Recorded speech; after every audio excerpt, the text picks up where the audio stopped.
Hi, my name is Lisa Thorpe, and I'm the Grants and Foundations Librarian at St. Louis Public Library. I work downtown at our central branch, except now when I'm working here in my dining room.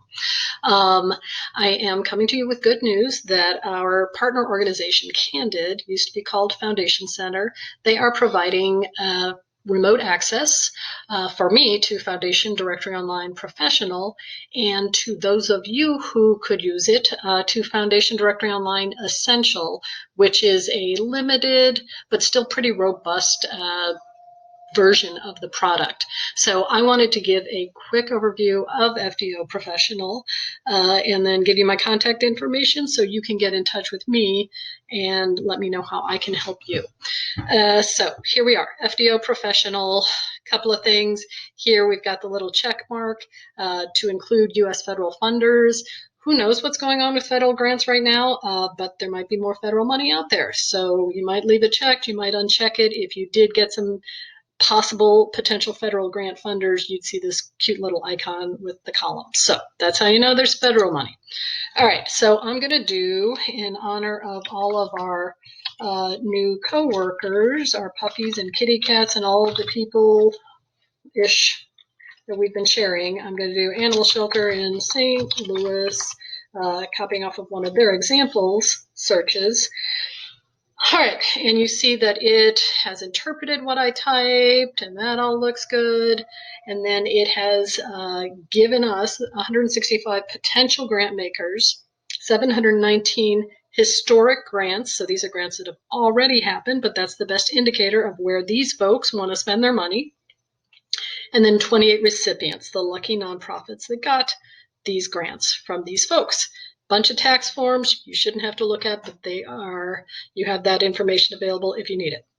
Then we see the top 5 of each category. Top 5 grant makers. Default organization is by grant count. Top 5 grants, and here default is chronological, so you're seeing the newer stuff up top. Default recipients, and again, that's by grant count. You can click on any heading to reorder any of these. In the essential version, it seems that one of the primary differences is that you only have the grant makers, you don't have the grants and the recipients. But really, the grant makers is what you need. So I'm going to click View All, and we will not, in fact, view all, but we will be viewing the top 100, and then the next page has the next 65. And I'm going to click on Amount Funded. I like to do that sometimes because that will put not the organization that has given the most grants by count, but the most grants in terms of dollars. So at the top of the pile here is the Crawford Taylor Foundation, and I'm going to click there just to show you what a profile looks like. Here we go, Crawford Taylor Foundation, what they fund, where they fund. They're located in St. Louis, so they give mostly in Missouri, but a couple other places, how large the grants are. Most common grant amount, $10,000. They've been giving to the Humane Society and APA here in St. Louis. Funding interests, information about them, all these things that you can explore, other funders to consider. But here is the meat of the matter, applications, RFPs, how you would apply. Here they refer you to their website. Up top there was a link to their website. Most foundations do not have websites, which is why we need tools like FDO rather than Google to do a comprehensive search. But Crawford Taylor does have a website. They want to see these documents. First, they want to see an online letter of inquiry. This is their timing. These are their deadlines. This is when they would let you know within 3 months of application. And then giving limitations, where they give, what they don't give for political parties, religious organizations promoting specific doctrines, etc. So you want to read through those and make sure there's nothing there that would knock you out. Sometimes under application RFPs, you, instead of seeing all this information, you see one line, and it is something along the lines of unsolicited applications not accepted. There's a way to filter those out, but the folks at Candid are pretty adamant that you should not. And the reason for that is you deserve a seat at the table. We just need to figure out how to get your organization and the amazing work you're doing in front of those funders.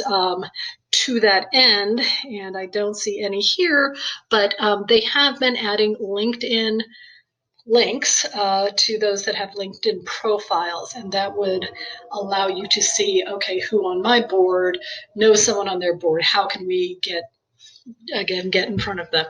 So that is a quick and dirty overview of this tool, Foundation Directory Online.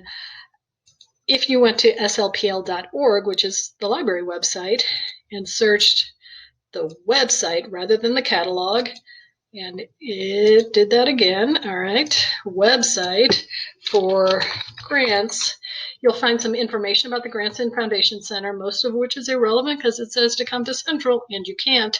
But down here, it's got my email address. Again, I'm Lisa Thorpe, and my email address is lthorpe, LTHORP, at slpl.org, and I would love to hear from you and see how I could help you. Be well all, take care of yourselves, take care of each other, and peace.